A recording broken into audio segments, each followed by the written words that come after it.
Speak to the Human is a podcast that explores how we build connections with people in their professional work. It's about the human experience at work and about how to foster that connection and belonging to support people and their organisations to flourish. I'm your host, Sarah Abramson, and I'm looking forward to you joining me in hearing from our brilliant guests. My guest in this episode is a talented communicator. In fact, she's turned communication into a business, but perhaps not in the ways that might first spring to mind. Hannah Williams is a live illustrator and founder of her own business, Scribble Inc. She uses visual storytelling to create illustrations at events and workshops. It's amazing watching Hannah do this in real time, capturing the key ideas from a presentation or from what's happening in a room, and turning those into a visual record. This obviously takes artistic skill, but as you'll hear us discuss, it goes much deeper than that too, revealing how we as humans process and think about ideas and communication. Hannah talks about how she realised this was a good skill to have, how she's grown it into a business, and what she's learned from being a fly on the wall at so many different events. We discuss what happens when things don't work out how you expect, and when something that might seem like a mistake or a failure can actually create a better alternative. And Hannah shares some tips for how we could all use these types of skills in ways that are easy to do. I think this is a fascinating insight into ways of seeing the world, and I'm sure you'll enjoy hearing from Hannah. Please do like, subscribe and share the show, and as always, please do send me your feedback and any ideas for future guests.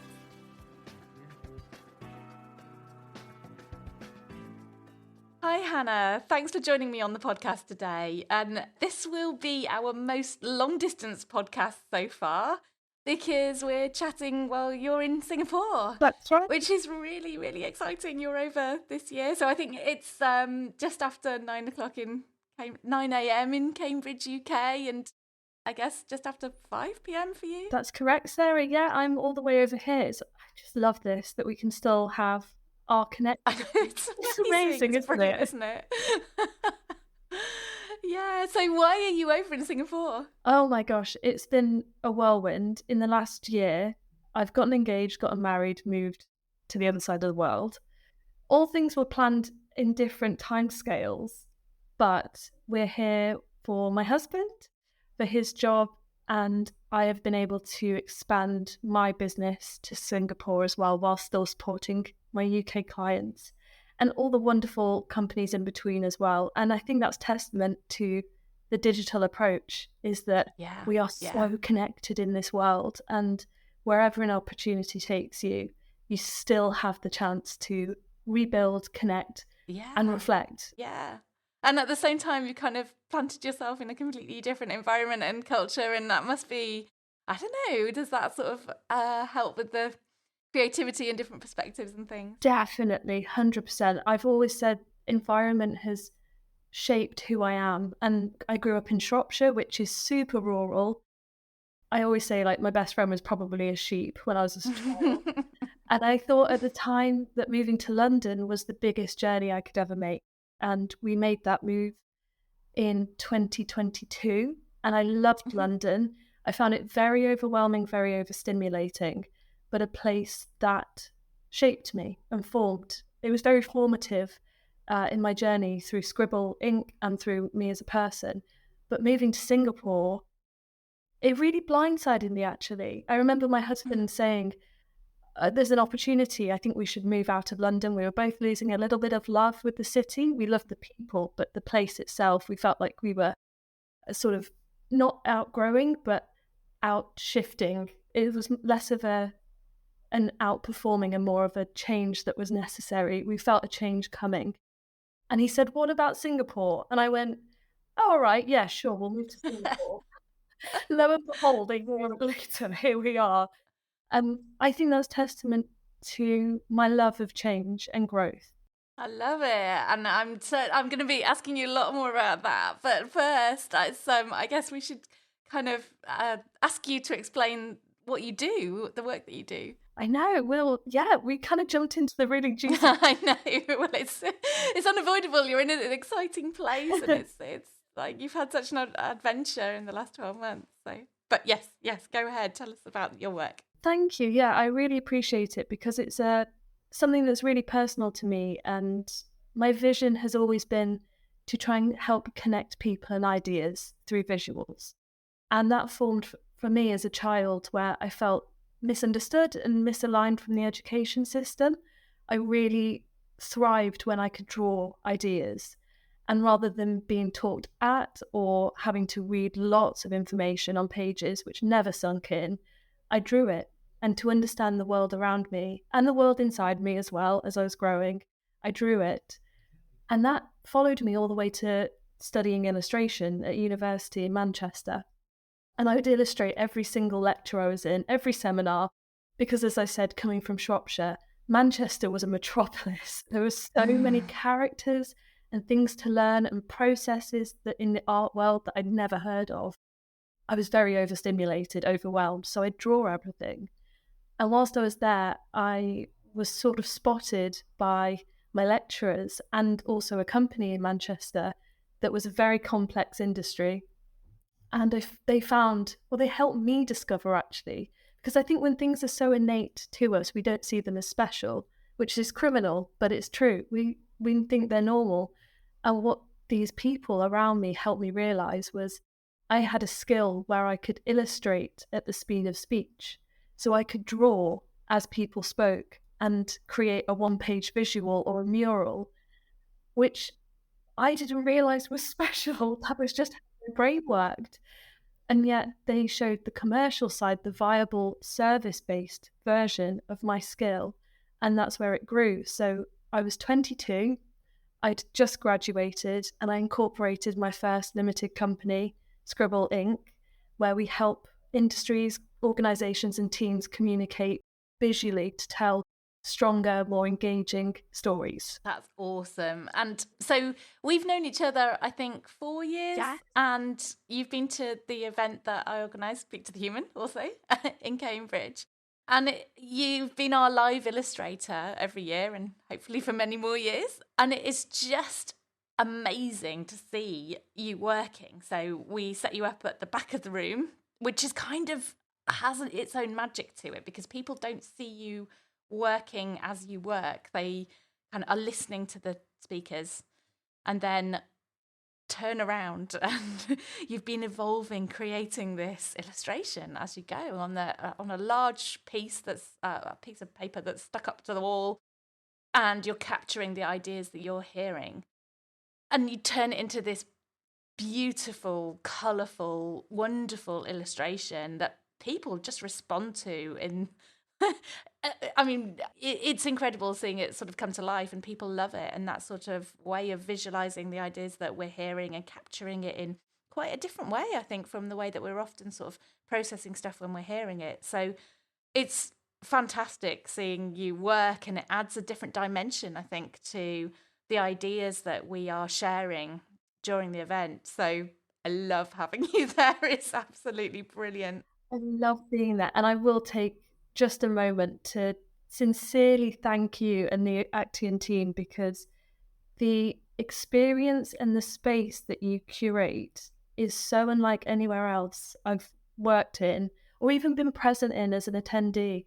There's this magic to the Actian event where people from different industries of different disciplines, but with the same mission, come into a room and just celebrate one another and celebrate the act of connection. Yeah. It's pure joy. And every year Aww.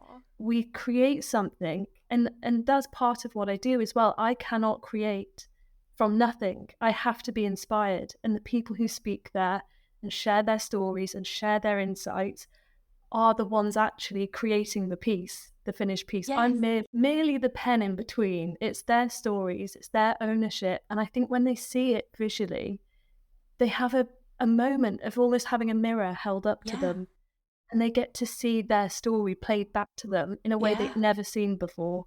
So that's where I think some of the awe comes in. It's not necessarily about it being a good drawing or whatever a good drawing looks like. It's seeing themselves through the eyes of someone else who genuinely appreciates what they've created on that day. Yeah. And that's what, like, the biggest joy I can have doing what I do. That's fantastic. And just to say thank you so much for saying that about the event. That's wonderful All to hear. true.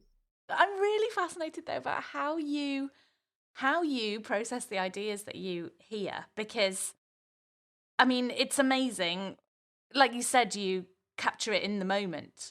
But when you're trying to capture somebody's whole talk and you don't even know yet what they're going to say, how do you know what to focus on? How do you kind of, because you somehow end up having pulled out the key points from what they're saying without knowing what those are in advance.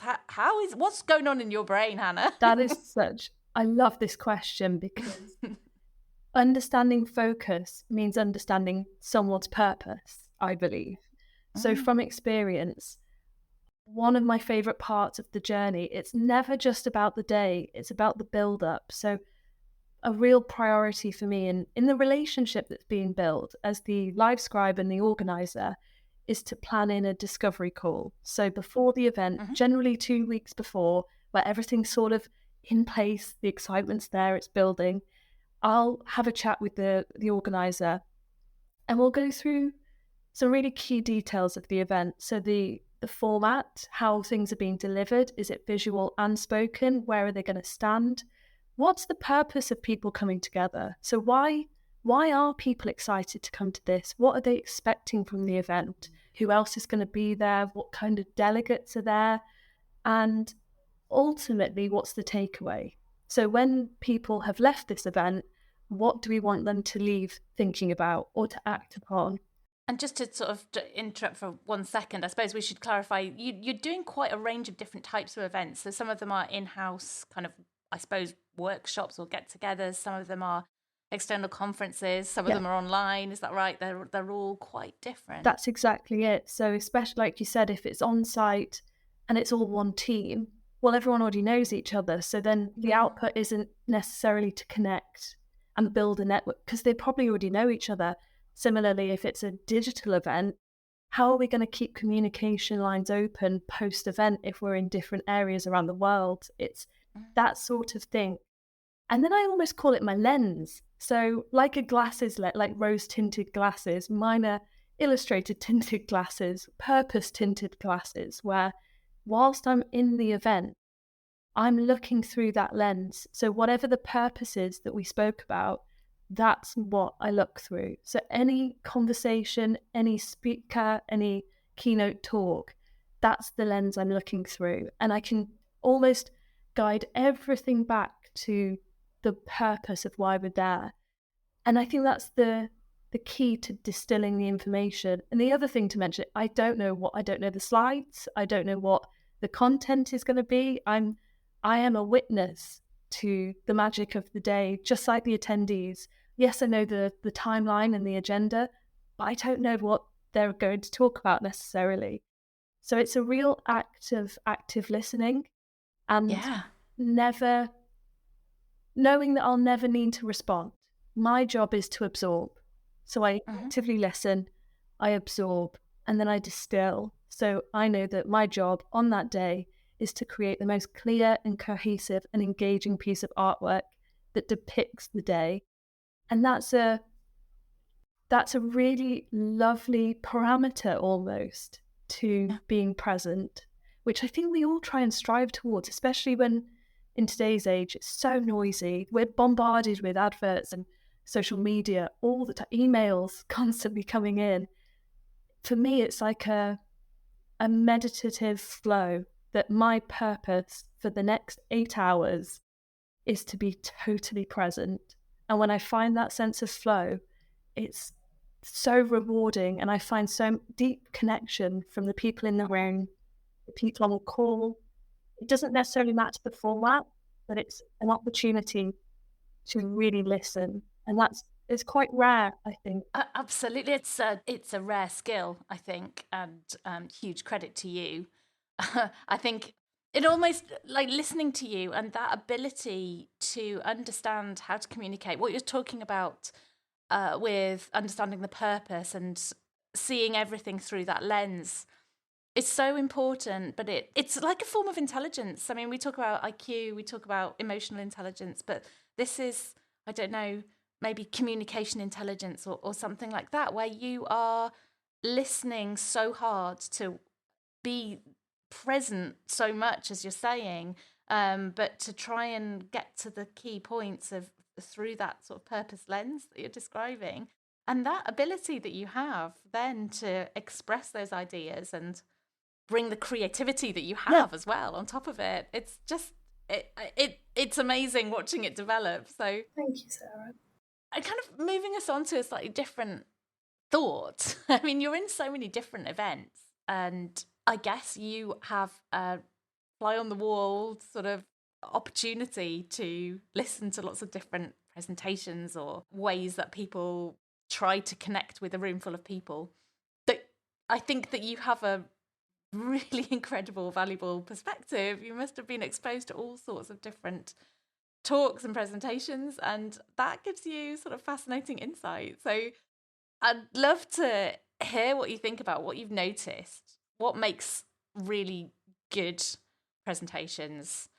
What makes really strong and impactful communication that people remember at an event? And where does it go wrong? Oh What do my you gosh, think? I'm up to my eyeballs in NDAs, so no names. Let's Yes, write it down. absolutely. This is such a good question, and it's a privilege actually from the ages, so now 22 to 28. I've almost parachuted, I suppose is the best word to describe it, into, I think we counted recently 44 industries across the world, Wow. which in 6 years is insane. It is a privilege. And actually, what I've noticed is underlying all of those industries, whether it's healthcare, transport, construction, finance, legal, whichever industry, the underlying theme is how do we value our people so they can bring their best version of themselves to each day? That is crucial. Mm. It's so universal. It blows my mind. And it's only taken me, I probably noticed this trend about 4 years in. And I suppose being an outsider, it was almost like starting from day one every time. But as those day ones compounded over 6 years, I started to realize, oh, these people, they're people. That's the underlying thing. It doesn't matter whether you're a leader, whether you're part of the team in marketing, in HR. I've met these teams and they are so personal and they are so different, but underlying all of that, they are people. They are each one of them curiously finding out how they can be the best version of themselves and bring the best action to the team that they're in and the best outcome to the company they're in, and then the best opportunity to the, bigger than that. It's such a privilege to be able to see that in every different version. Mm. And then the sort of humbling reminder that you are one person and all you can do is your best, and Yeah. try and incrementally improve that, but also understand that you're fallible and Yeah. you're Yeah. going to just try and do your thing and collaborate with the people you can. So Yeah. that's been a really interesting journey. Like you say, I have seen the best and worst of it.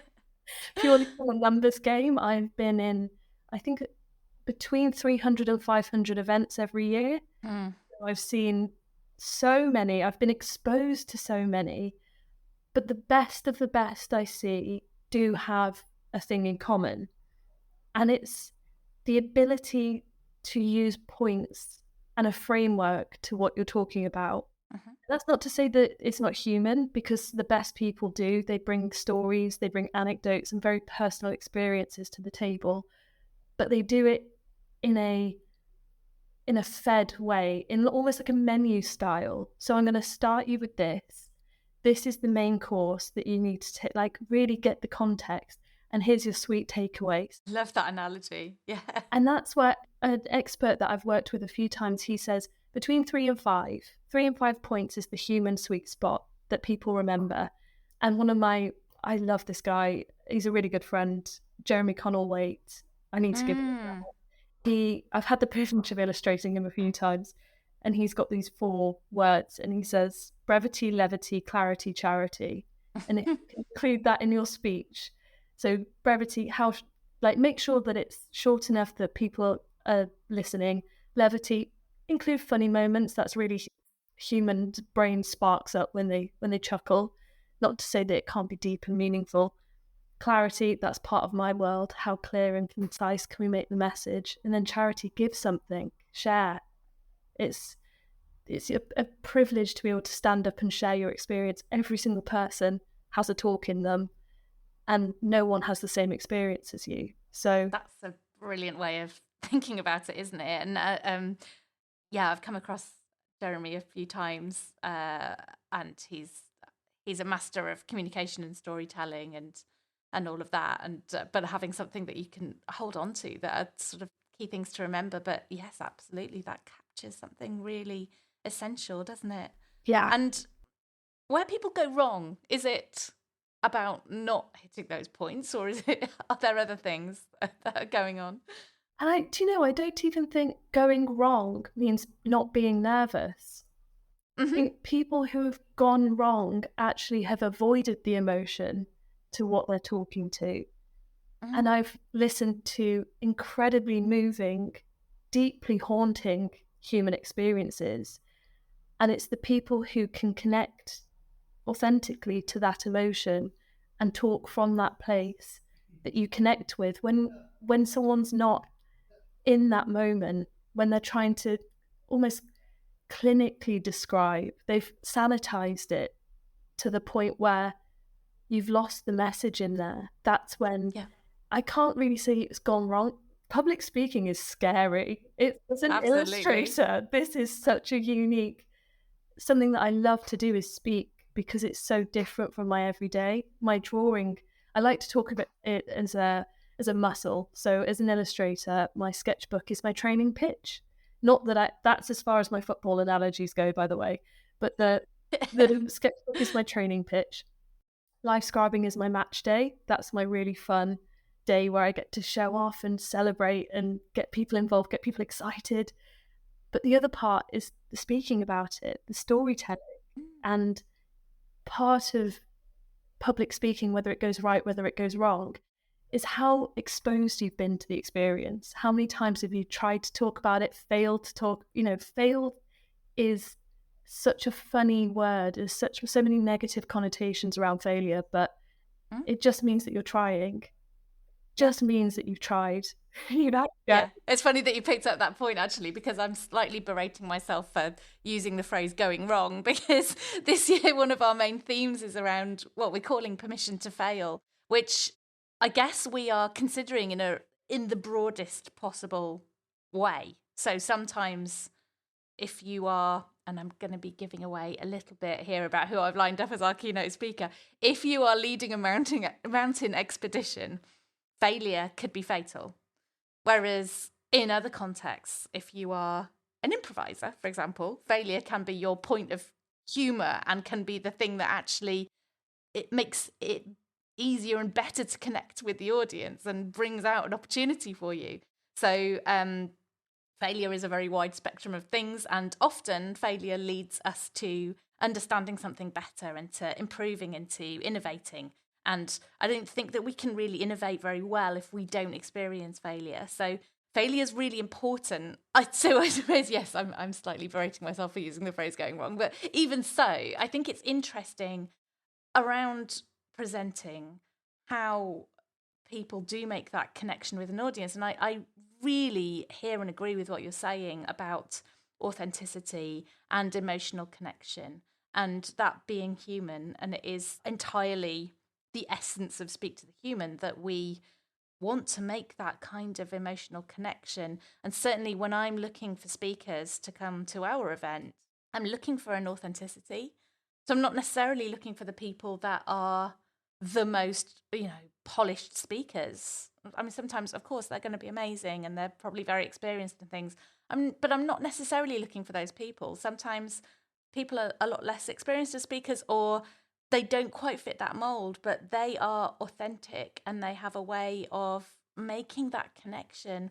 And We had a couple of examples of that last year, I think, where we had incredibly powerful stories from people. I know which ones you're thinking. Just, yeah, the sort of shivers down your spine kind of emotional connection that left people in the room quite emotional. And I think, yeah, I certainly, I suppose we've got different hats, haven't we? I'm looking for curating an event that is powerful, and you're looking for capturing it, but coming at it from both of those perspectives. I think we are finding the same thing that is a key ingredient that you want to achieve and give people. From that's the charity bit as an event organizer or illustrator. Is the charity bit is giving people an amazing experience of being there and feeling that connection, both with an emotional, meaningful part of the content, but also with the other people that they're with, and feeling like, you know, that they're sort of creating a sense of belonging in the room. Definitely. So to move us on a little bit, I'd love to ask you if there are things that are hard to capture and things that sometimes might even be, I don't know, really challenge you as things to capture. And I was gonna anticipate what that might be, but let me leave that for you to answer. The difficult things to capture are really interesting. There's sort of two options that immediately present in my mind. And just to say, when I talk to anyone, I see it in my head. So it's how quickly can I draw it? That's the premise of how my brain works. It's very squiggly. It's very crazy, but that's how it happens. So I immediately see two paths in my mind when you say difficult things to draw. There's the one side, which is literally difficult content, the sort of the industry it's in. One of the industry I started in was cybersecurity. So I feel like I got dropped in, not even at the deep end, but the ocean. I got dropped in so deep. I was 19 years old, never even heard of cybersecurity, and totally left to my own devices to understand what it meant, try and help the client understand what was going on through drawings. It was brilliant. As a 19-year-old, I was having the best time because it was so different from what I already knew. And I am a sponge. I just want to absorb and learn all the time. So I think that's path one, is the content. Path two, the difficult, is the context. So whether that's some examples of what have been really difficult, actually is probably the best way to describe it. A room with only 4 people in, 4 directors. That was so difficult. That was like having a camera right behind my head. But, I had 4 people watching, not just talking to each other, but watching me. So That's terrifying. Intense, very, very intense. When I'd actually much rather there be 300 people in the room. And then I've got 300 opportunities to excite and inspire. They can get to their own devices, come to me every so often. 4 people in one room, really intense. The other one, which happens very rarely, it's less common than usual. So the usual setup would be conference, someone speaking, I'm at the back of the room like Actian, illustrate the day, depict it, show at the end. Brilliant. Love that approach. The second approach is the clients that I work with on a regular basis. So going into their workshops, their meetings. And I say this is difficult with a sort of half smile because in those environments, I'm a trusted consultant. I am trusted that when the client is talking about their strategy, their 5-year strategy, their idea of communication with the client, their client, I'm the one that has to sort of put my hand up slowly and go, it doesn't make sense. What you're saying is contradicting what you said earlier. Oh, wow. And sometimes that's great. It's saying the stupid question, the difficult question, the one that someone in the team might feel embarrassed to ask. They might need to clarify. So then it's my job to read the room. It's sort of workshop size of 20, 25 people and go, I actually don't understand. But what that allows for the rest of the team is to go, thank God I didn't know what they were about either. Wow, that's such a valuable role that if people are open to that, which I would hope in most positive environments they would be, that's such a valuable role that you're bringing in by, being able to ask that question. Exactly. And I think it's also a similar process of when the speakers are held the mirror up to them and shown their speech. In those environments, it's me holding the mirror up to the leaders in that team and saying, actually, we can make this clearer for the client. And especially when it's a really complex industry and a complex product or service, I'm the one that's actually the closest to the client, because this isn't my industry. This isn't my everyday. I don't know the Yes. details. Yeah.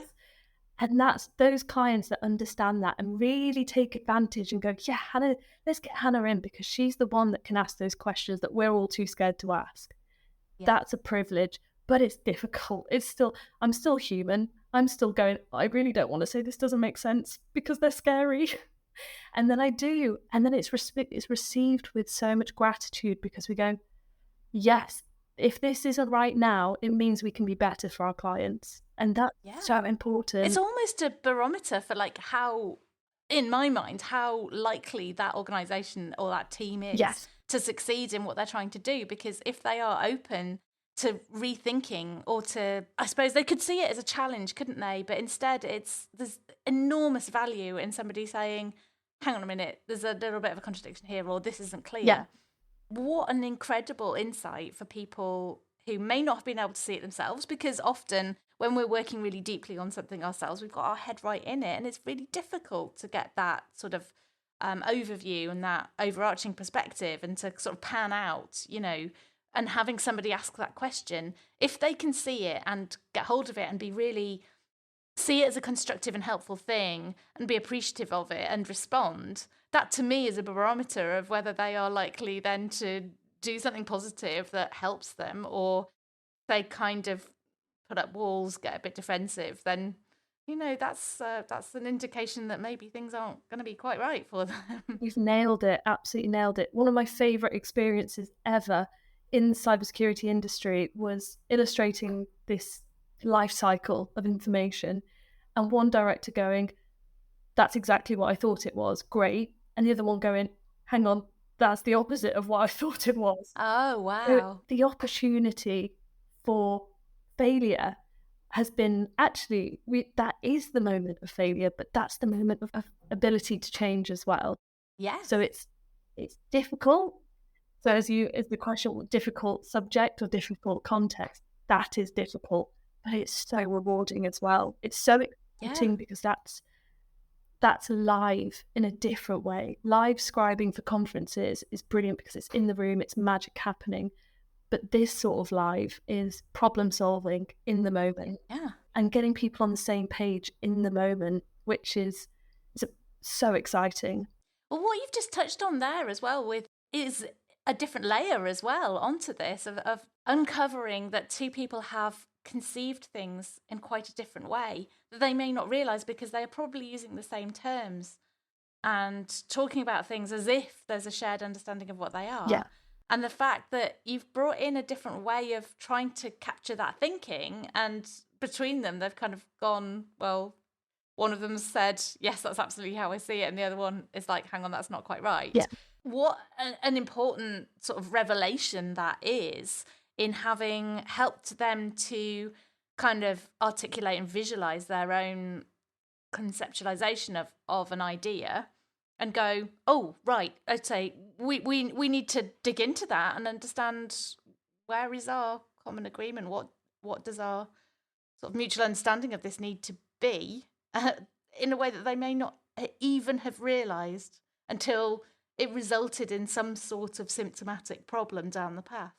That's it, isn't it? It's the getting ahead, almost like the seeing the strategy on the wall every day. Once you've nailed that, once you've had the difficult conversation, you get the visual cue every day, what the plan is, where we're going to end up, and what the actions are, every single incremental step to get there. And everyone's aligned, everyone's on the same page. You're sort of singing from the same hymn sheet is probably the best way to describe it. But that's a really exciting process to go through. It's messy. It's, the output is beautiful and concise and coherent, and visually it aligns to the brand.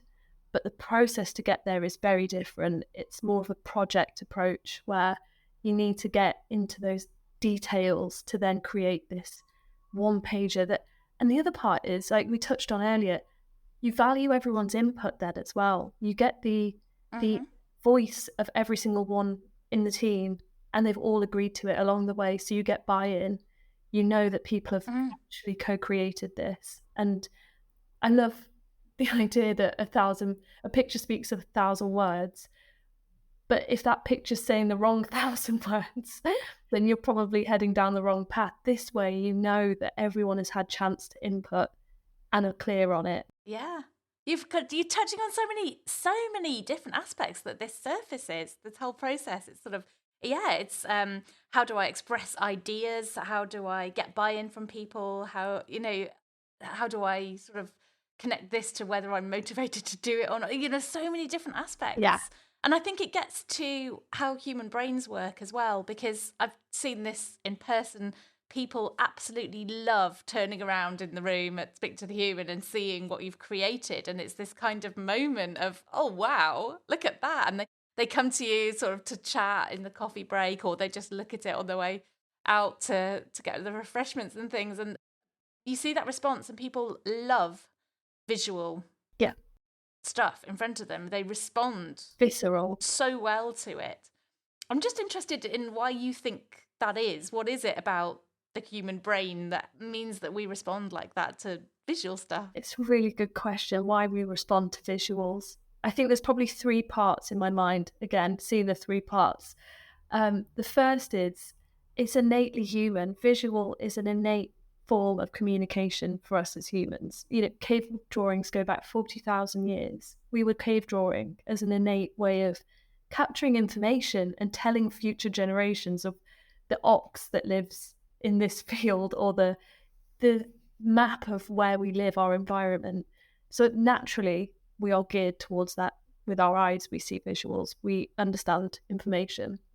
I think the second thing is the science part behind it. So the largest segment for learning styles in our population are visual learners. It's 65% of the population.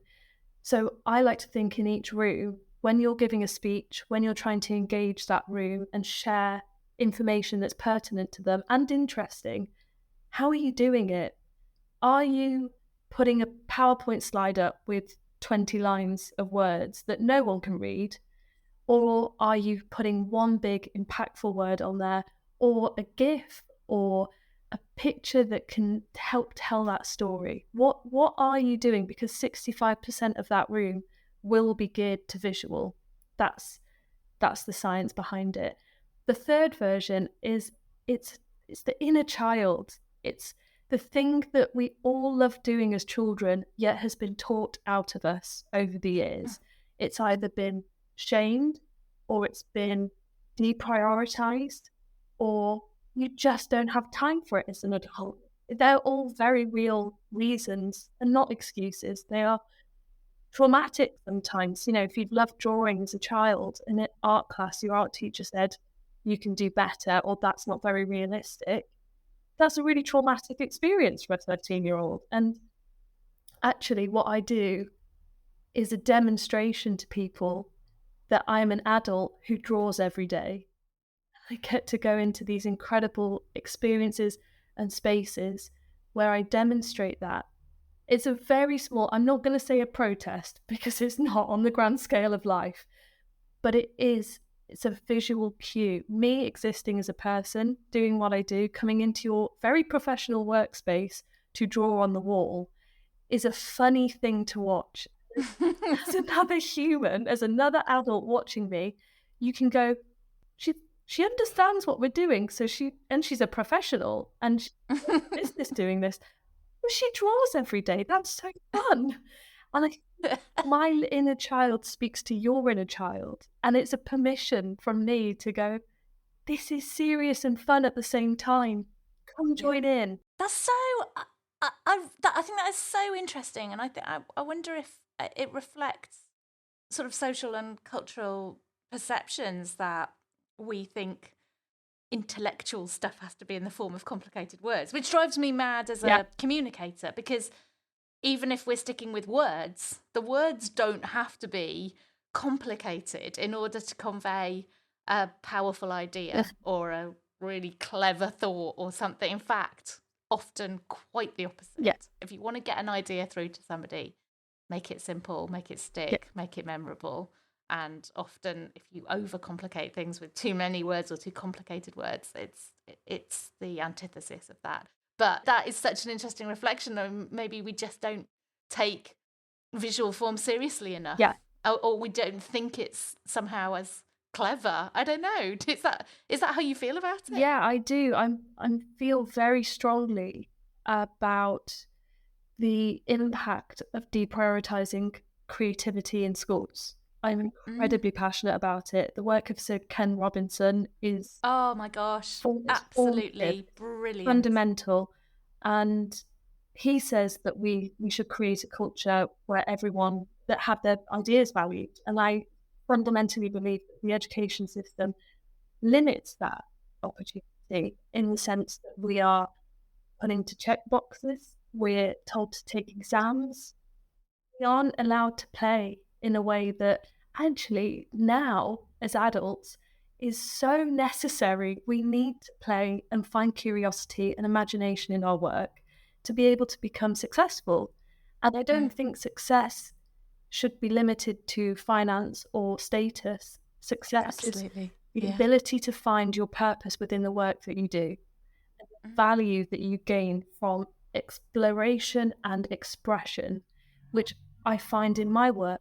And watching that as an outsider, so someone at an event like Speak to the Human, they see me in flow state and they go, oh, I want a bit of that. I really want a bit of that.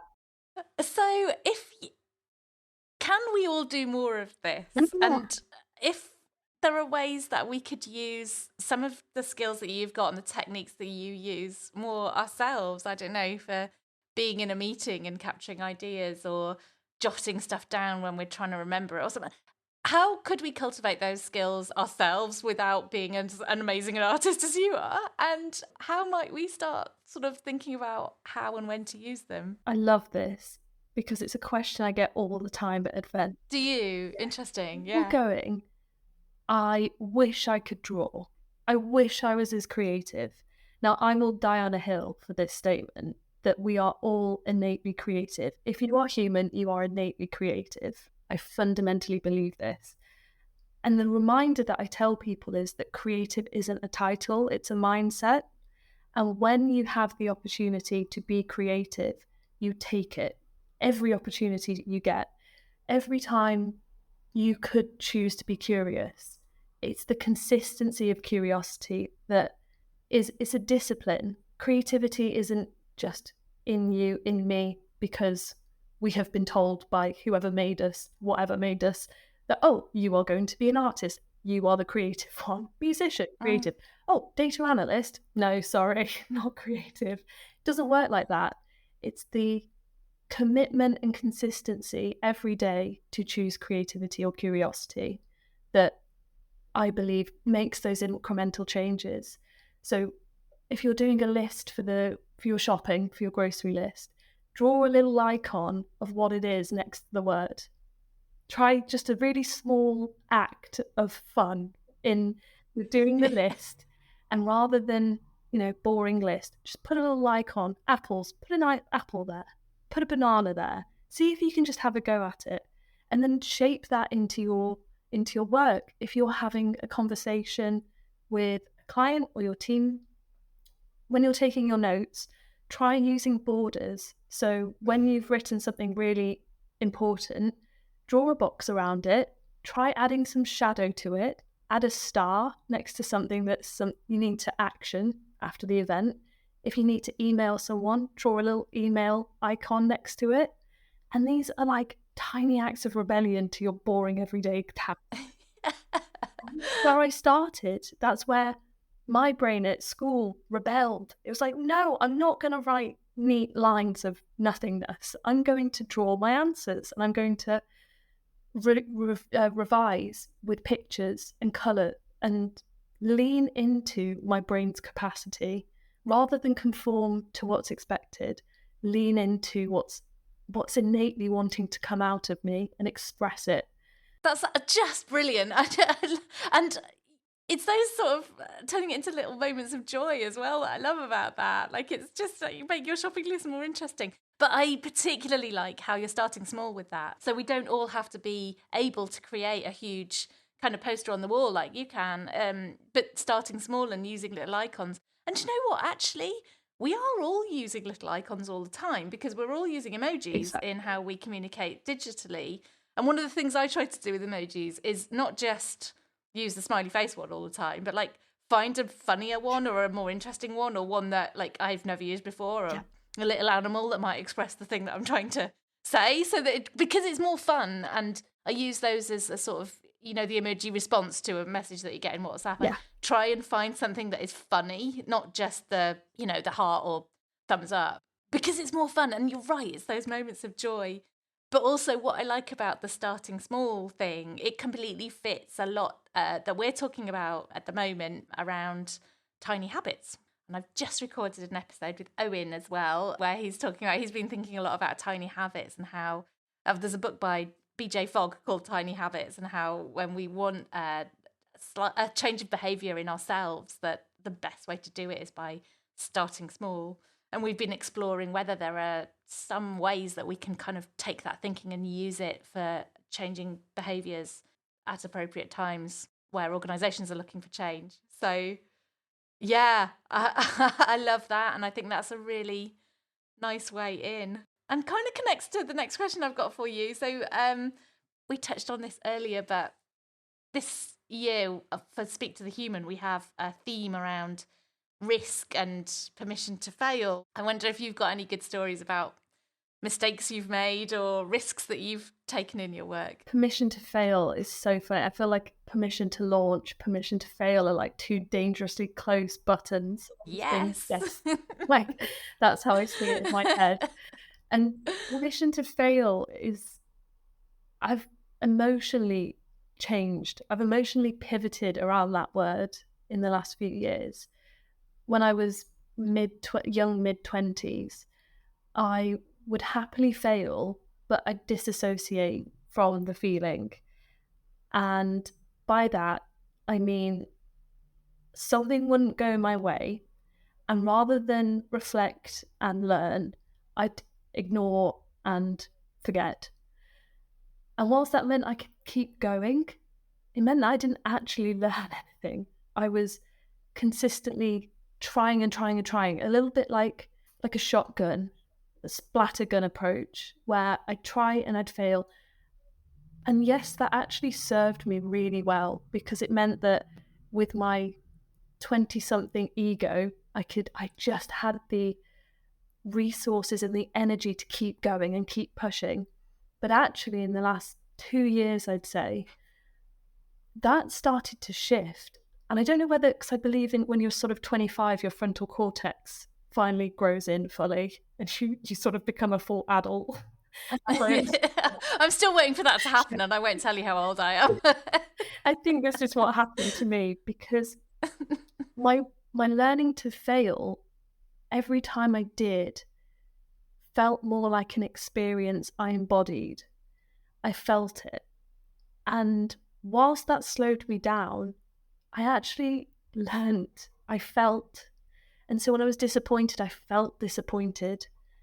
And it was a real act of trust that I could come back from it.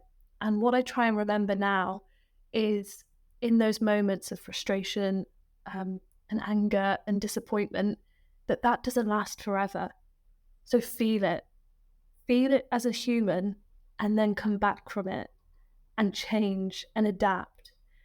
And it's been such an experience that I haven't fully reflected. I haven't come out the other end of it. I'm still in that. I'm still in the process. But what I feel is this shift where I'm slowing down, but not for negative reasons. I'm slowing down so that I can really immerse myself even in the experience of something that's not comfortable, which means I've grown this resilience, and it feels so much more authentic now. Before it was very, I say that, you can either choose sort of petrol or diesel. I was running on validation. for years. Validation, I was 20 something running a company that was going around the world, and I was literally putting two fingers up to all my teachers saying, oh, you thought artists couldn't make money? Well, watch me. Look what I'm doing. And that gas doesn't keep you going. That's a really short burn fuel where it can last you a couple of years, but it won't get you to a real, authentic place. It will get you somewhere where you're commended and you're validated, but inside you're probably burnt out because you've not actually been following something that's authentic to you.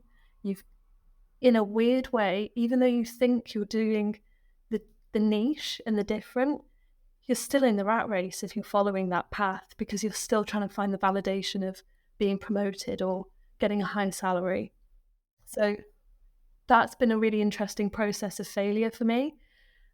In the terms of live scribing, one of the scariest situations, and not in a dangerous way, this is just purely from an artistic point of view, is the pens I use are paint pens that you have to press the nib in for the paint to be released.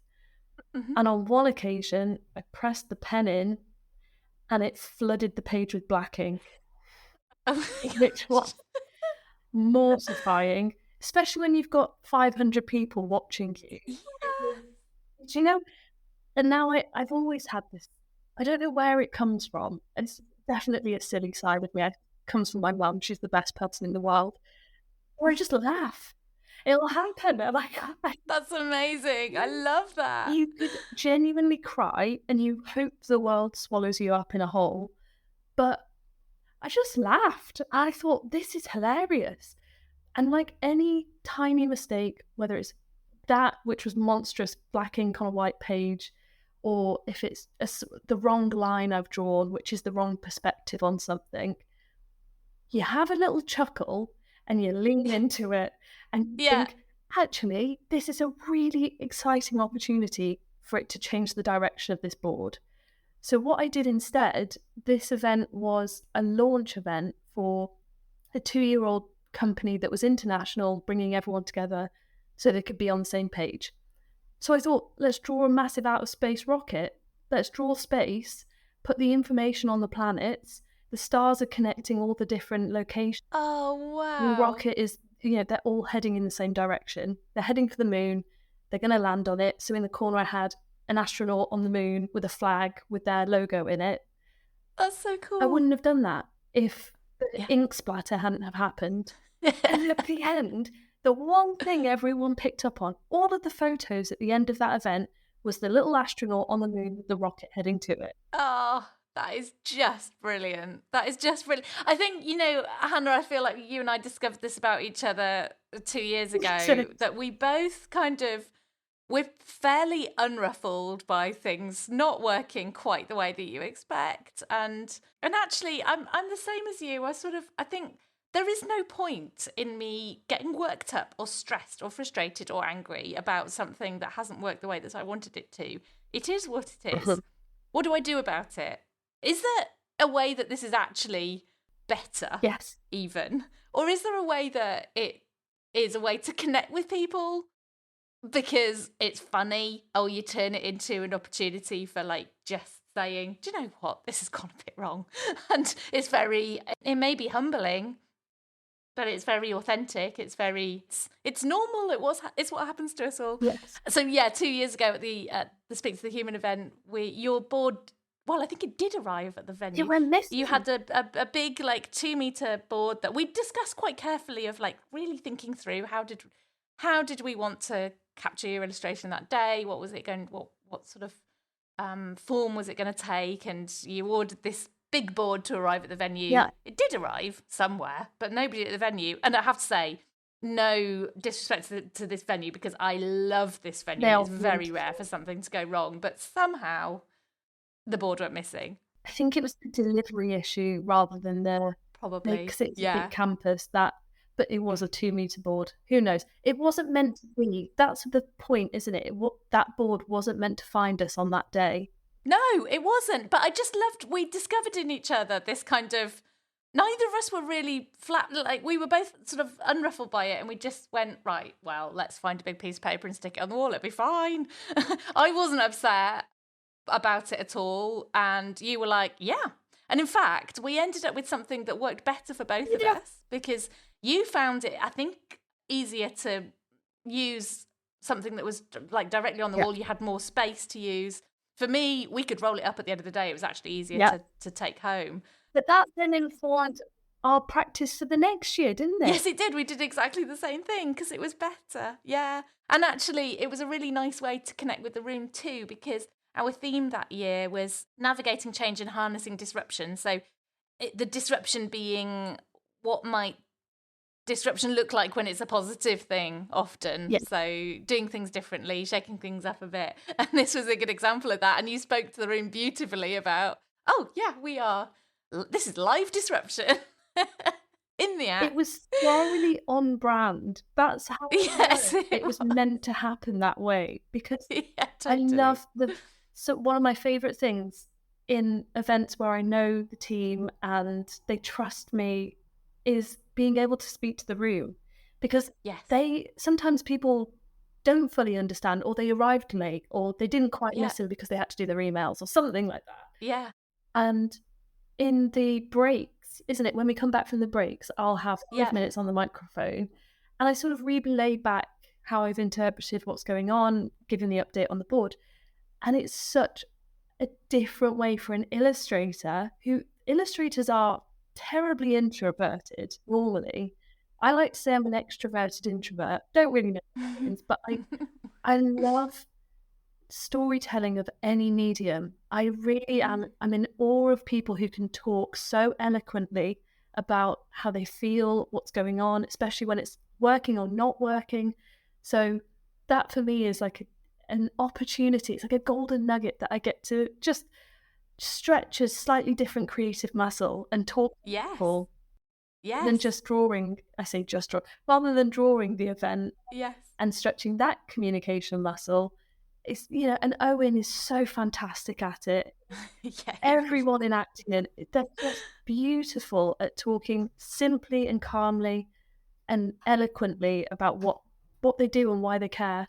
And I mean, you have been so eloquent in this podcast. You've expressed all your thinking and your ideas just so beautifully, and I hope people have enjoyed listening to it, because it's a different take on things often, but so many valuable ideas, and I really, really appreciate the time and just hearing from you. It's wonderful, and I always love talking to you, Hannah. Anyway, So I'm going to end with a question that I ask all of the podcast guests, which is, speaking to you as a human, Hannah, what's exciting you at the moment, and what are you looking forward to? What's motivating you, either in or out of work?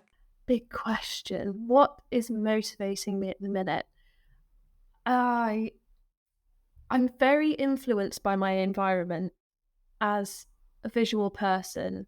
What's in my immediate surrounding really influences where my mindset is at, what I'm inspired by, what I think about.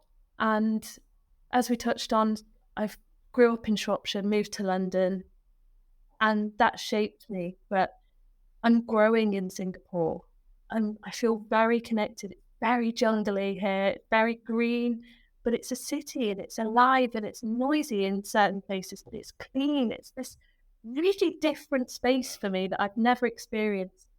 So the environment of Singapore, obviously the different cultures here, it's incredibly diverse. The different languages, the food, the smells, it's giving me these different perspectives. And as humans, different perspectives means different inspiration, especially as a creative person, which I practice every day, not just something you're born with. My creativity is growing here. And what I'm focusing on this year is the ability to balance. So my love with the business, for Scribble Inc., growing internationally, but also my priority of internal exploration. How can I bring my ideas to life? Because that's something I've noticed in London. I'm very go, go, go, very excited about filling the diary, getting to meet lots of people. But it's a different pace of life here with the heat. There's a gentleness to it, which I haven't experienced in a city before. And that gentleness and kindness has allowed the softer side of me to come out, and my ideas as an artist illustrator, not a business illustrator, but an artist, to be released. And it takes courage, I think, to bring your own ideas to life and self-manage your project, because you're not getting paid for it. You're not getting directed. You're not getting advice. You're almost like the idea, the artist and the editor all in one, which is really scary. But there's a lot of, it's almost like turning over rocks within your own soul, which sounds a little bit deep, a little bit, sound like a knobhead there, but it's that opportunity. I've been given this opportunity, I believe, to almost dial down the speed at which I was going from like hare to just halfway to tortoise, probably. Take that opportunity to explore and apply my curiosity to things that I've probably pushed down a little too long. So I'm really excited about that. Every day, it's taking mental strength to keep going with that approach, because it's very easy to slip into the scarcity mindset and think, if I'm saying no to clients, am I not going to get paid? Am I, as a business owner, that's a very real mindset. But my dedication now is to the abundance mindset, and know that the artwork and the research and the learning that I'm pouring into, the courses I'll be creating this year, the opportunities will find the right people when I apply myself to the right opportunities. Fundamentally believe that the abundance of opportunities is out there. We just need to apply ourselves to the right ones and say yes to the things that light us up and no to the things that we aren't aligned to, because the no's get us closer to the yeses. I love it. It's so inspiring listening to you talking about it. And I think there's something that we can all really reflect on in what you're saying about, taking those moments and taking the time and making space for the things that happen in our lives that sometimes we're just powering through and not really paying enough attention to. And I love so much of what you've shared in this podcast today. I think there's ideas for us all about creativity, thinking about things in a slightly different way, putting a lens on things. And you've got an incredible skill set that is hugely valuable, but there are things in there that we can all take and learn. So thank you so much, Hannah. It's been, as always, an absolute joy to speak with you. I really, really appreciate your time, and I'm absolutely sure and confident that people listening to this will have too. So thank you so much. Thank you. And bye for now. Bye.